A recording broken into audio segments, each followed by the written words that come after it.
everybody, it's Norm from Tested, and it feels like just a couple weeks ago that I was sitting right here reviewing display glasses. Display glasses from XREAL, the XREAL Ones and the One Pros. And at the end of that review, I talked about how this marketplace for wearable monitors, these display glasses that people want to call AR glasses, but they're not really AR glasses, is going to get a lot more competitive and maybe confusing soon because there are a lot of competitors in the marketplace. And that's absolutely true today because VITURE, makers also of bird bath style display glasses, has announced a whole new lineup of 4 pairs of glasses in their new Luma series. There's the Luma entry-level glasses that will be shipping in September, the Luma Pros, the Luma Ultras, and then also what they call the Luma Beast glasses that will be shipping in October.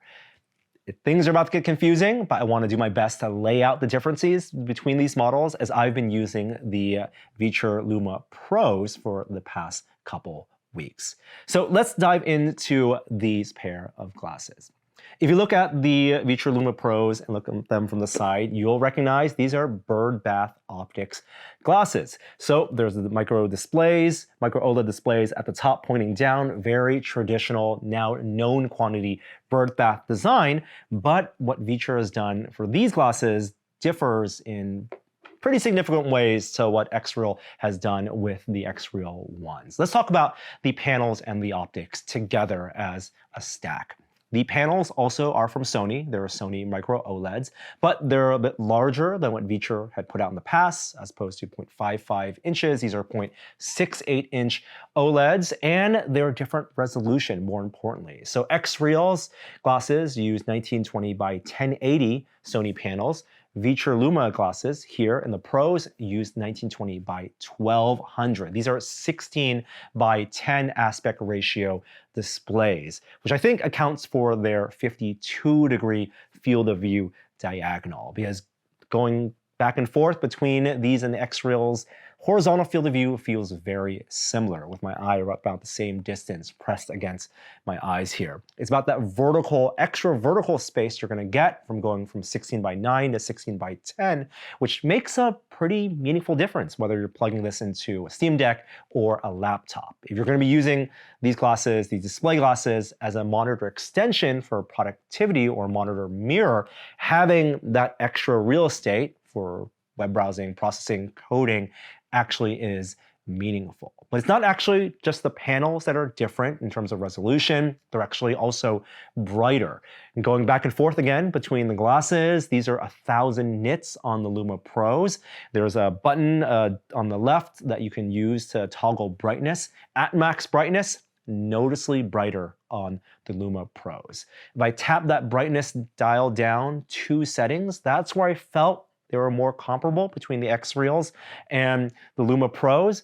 And not only is the display brighter here, but qualitatively, it's also a little bit warmer. Definitely, if you're opening up a web browser, white background, again, going back and forth, it looks like a warmer tone. Color temperature is slightly different on the Luma Pros. Now you can also tune the color profile here by double tapping that shortcut button on the left, and you can tune it to be a little colder if you want. But that default setting I found was warmer than the XREALs, and to my eye, a little bit more comfortable to wear for longer periods of time for eye strain. Now, eye strain and clarity, also important differences when comparing these glasses. And the thing that actually is the biggest difference that contributes to that is the fact that these glasses, the Luma, Luma Pros, and Luma Ultras, have built-in diopter adjustment.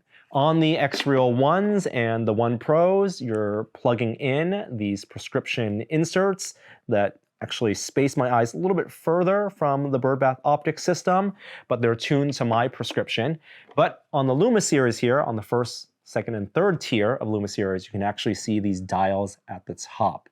There are actually different levels of myopia, and that's nearsighted correction that you see on these. On the base Lumas, they go up to 6 diopters, -6 worth of adjustment. Here are -4 and ultra -4 as well. Now you'll notice that only is negative diopters, only myopia adjustment, and that's because the way these glasses work, there's a fixed plane of focus to where these displays are best and most clearly resolved. It's not up close to your eyes. It actually is a couple feet away.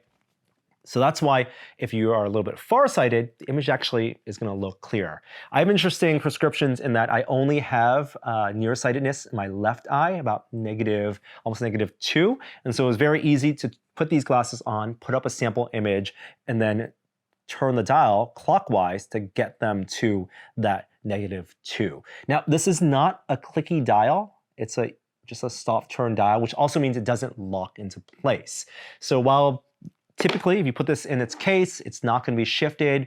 It is recommended that every time you put this on, you put up image and you try to tune it, relax your eyes and tune this to the best, to the sharpest image that you can see.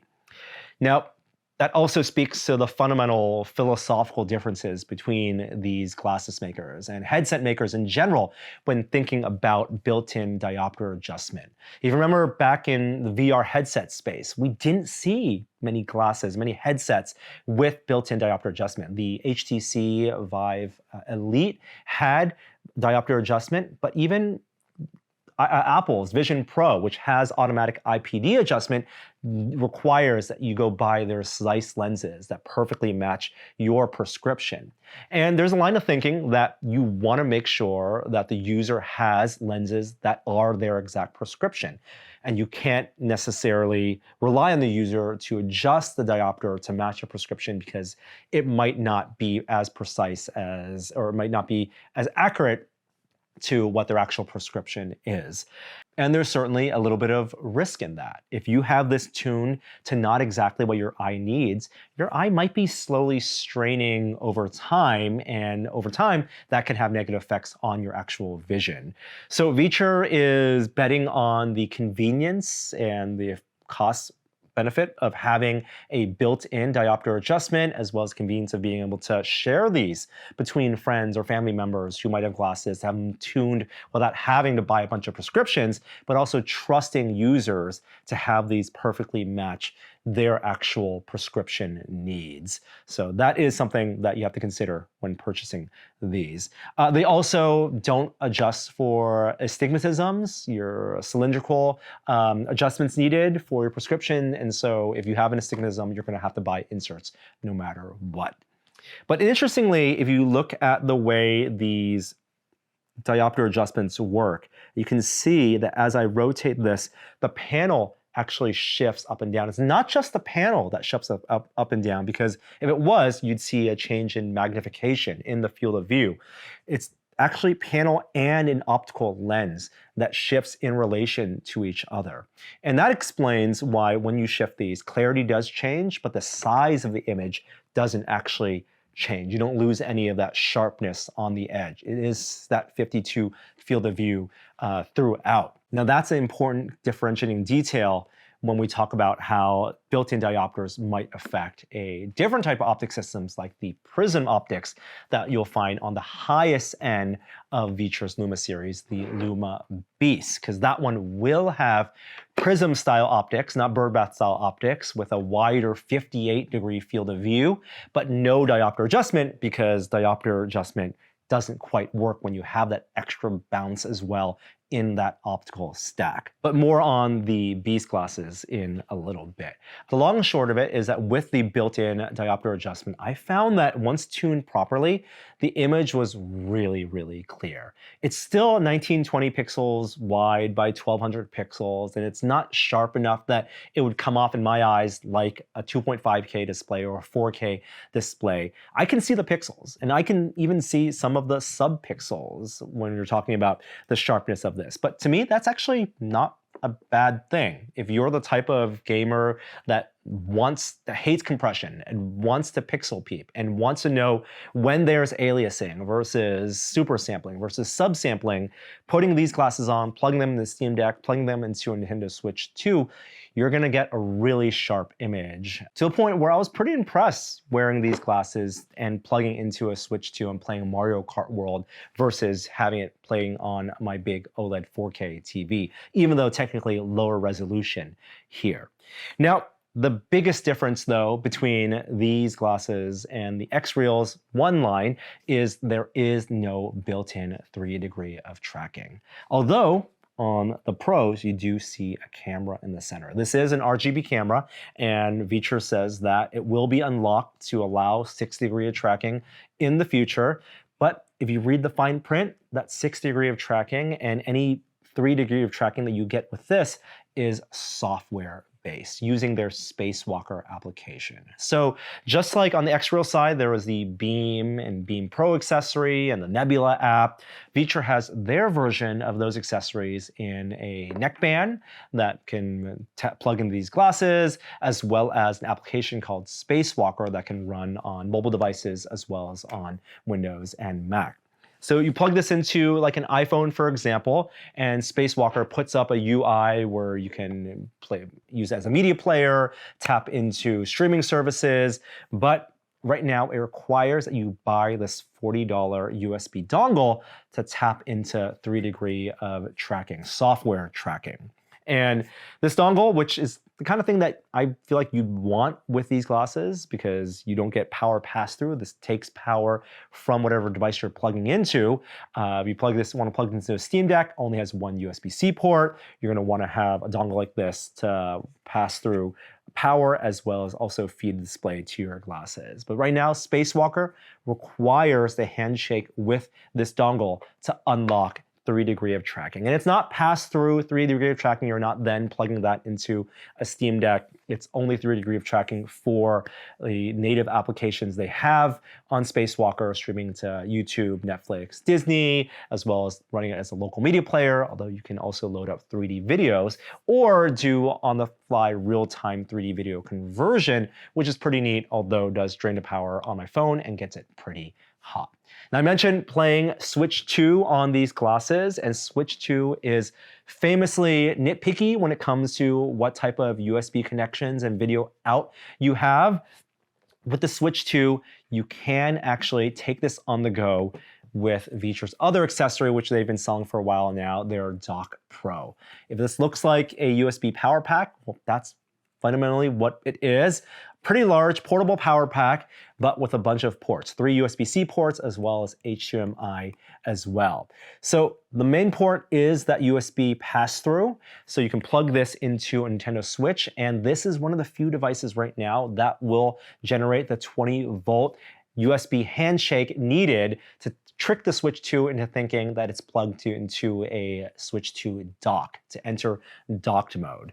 So this actually will take in that video feed from the Switch 2, and there are 2 additional USB-C ports here that allow you to plug into 2 video glasses, 2 display glasses. So if you're playing something like Street Fighter 6, 2 people wearing display glasses, unfortunately not the XREAL ones right now, 2 pairs of VITURE glasses will work simultaneously, and all those devices will be powered by this battery pack, which is pretty neat if you're playing the Switch 2 on an airplane or a train. You can actually get docked mode. $130 for this accessory. I should say that XREAL has their own version of a battery pack that they say will also work as a dock for the Switch 2. That's going to be coming out later this year. They announced it at Augmented World Expo, so when that comes out, we'll have to do a comparison, of course. But back to the fact that the Luma Pro, and Luma Ultras do not have the equivalent of the X1 chip that XREAL has for native built-in tracking. That means the software tracking is fine, but noticeably a little bit more latency and a little bit more clunky than the built-in anchor modes and smooth follow modes that I've come to really like from the XREAL's lineup. So there's a lot to like about the Luma Pros. It has a lot of these features that we come to expect from display glasses, from good sounding audio to electrochromic dimming. The design is pretty nice with this translucent plastic, which I know from a manufacturing and injection molded standpoint is not easy to do. I remember chatting with folks at Valve talking about their translucent Steam Deck had to use a different type of plastic, which was more brittle. So durability is something that they have to be concerned about here. So that's a nice premium feature. It also, as you can tell, doesn't plug directly into a USB-C port on the glass. glasses end, their cable has a special proprietary magnetic port that makes it easy to snap in and snap off. Although when wearing this, sometimes the magnetic port would catch my hair in here. So I'm kind of on the fence whether this is actually something I prefer over having something that plugs into USB. And the panel, like I said, is high resolution at 1200p, brighter, and to my eyes, a little more comfortable to wear over long periods of time than the colder panel of the XREAL Ones. The thing that holds us back is that there's no native built-in tracking. And we're not going to see that until the VITURE Luma Beast that's coming out in October. And that's their equivalent on the high end to the XREAL One Pros. That's going to have their Vision Pair built-in chip for native 3DoF tracking, a lens for 6DoF tracking, all the adjustments like ultra-wide mode, both horizontally and vertically, as well as now also their Prism optics and a new, what they're saying, the latest Sony micro OLED panels. With the Luma Beast, though, you lose the diopter adjustment, which makes sense because diopter adjustment moves not only the panel up and down, but also the panel and lenses, so you don't kind of change the magnification. And because you're incorporating an extra bounce with the Prism optics, that's not going to work like it does with the bird bath design. So no diopter adjustment. You're going to have to use prescription inserts for the Beast, but that's one where I'm really excited to see whether their built-in tracking chip is as good as XREAL's and whether it runs cooler as well, and what they've done to mitigate some of the geometric pincushion distortion that I saw with the XREAL ones, whether VITURE's implementation is any better than what I saw with the XREAL One Pros. That's coming later this year, and I want to chat with the CEOs of these companies to figure out where they're sourcing these panels and these display optics from. All these companies talk about developing their own optics, manufacturing them, investing in factories, but it's really peculiar to me that you have a bunch of companies at the same time all releasing or announcing Prism optic systems, bird bath optic systems, sourcing from the same company, Sony in this case, for panels, and just implementing and assembling their own version of these glasses. Who's developing these technologies, and how is it that these companies all are seemingly in lockstep in releasing and developing their versions and their implementations of these type of optic systems? And how do they each think about this gradual move to tie into things like Android XR and incorporating their versions of the system on a chip? We'll be coming back to the Luma line when the Beast version of the glasses comes out. But as of right now, these are the VITURE Luma Pros available now. These are $500. The base level Lumas are $400 with no magnetic port, slightly smaller FOV, larger diopter adjustment, and lower quality audio and no camera. That's shipping in September. There's a Luma Ultra with 2 additional cameras. That's more of an enterprise unit. Think of that as equivalent to the XREAL Air 2 Ultras that were more of a dev kit released a year ago. And then of course there's the Luma Beast coming out in October that has the Prism optics as well as their built-in tracking chip. I know it's confusing, right? If you have questions, put them in the comments below and I'll do my best to answer them. But thank you so much for watching again, and I'll see you next time. Bye. Thank you guys so much for watching that video. I would be remiss if I didn't tell you we have some excellent merch. We have a 5-pack of demerit badges for sale right now at tested/store.com. We've got the I hung it off of level demerit badge, the I built the chair backwards demerit badge, the I hit my thumb with a hammer demerit badge. We've got the stapler in my finger demerit badge, and my favorite, I stuck the duct tape to itself demerit badge. Get yours now, tested/store.store, tested-store. Tested. It's right here. There. Just click there.